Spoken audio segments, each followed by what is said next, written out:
The Rich Thomas Weather Network, brought to you by these fine sponsors. Hear Rich's forecast hourly on these Blue Water Broadcasting radio stations.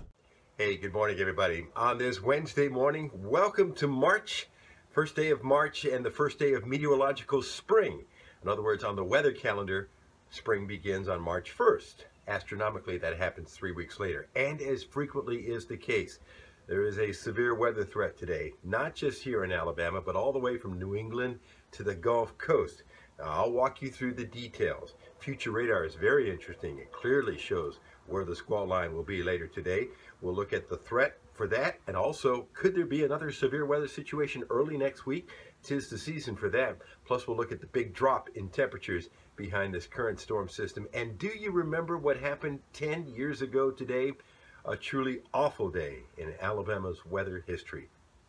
This is where the strong cold front will be at noon today, with a squall line of strong thunderstorms out ahead of it. The parent low for this storm system is way up in the Great Lakes, and that's where the best energy will be farther north of Alabama. You see the enhanced risk from about Huntsville to Pittsburgh, but even all the way down into central Alabama, we still have the slight risk and the marginal risk going into the wiregrass. You can see the slight risk now from Montgomery northward, and the enhanced risk, let's say, from Coleman on northward now, for the greatest risk of damaging winds and maybe a spin-up tornado, but the chances of tornadoes in Alabama are relatively small. You can see tornado watches now from Ohio to Arkansas this morning at the early hour.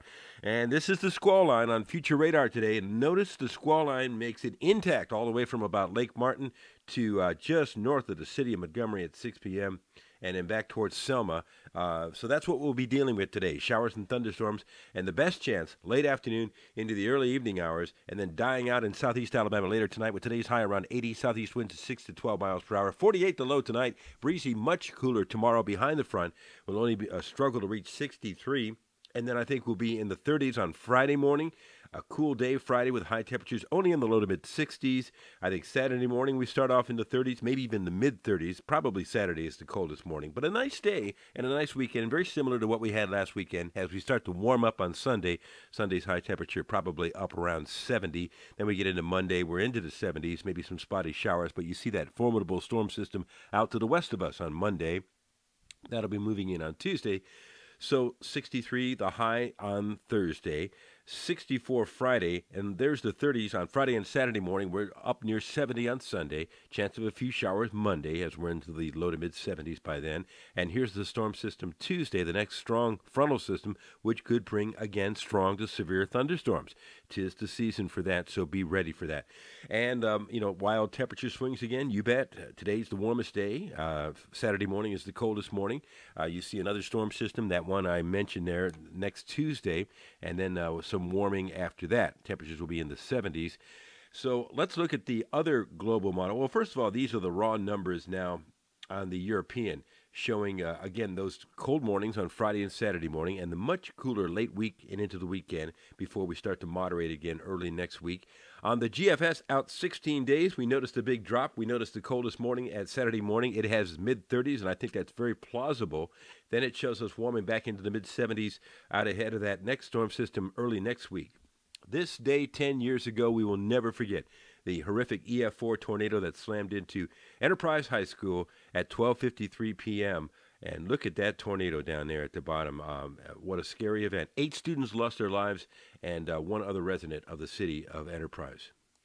And we want to make sure that everybody's weather prepared, and you can do that with our weather app. Allow push notifications for watches and warnings so we can keep you up to date. It's got the radar and the future radar as well, not just for today's severe weather event, but it's going to be a very active month of March. So be ready and get that on your phone today. Just search Rich Thomas Weather in the App Store.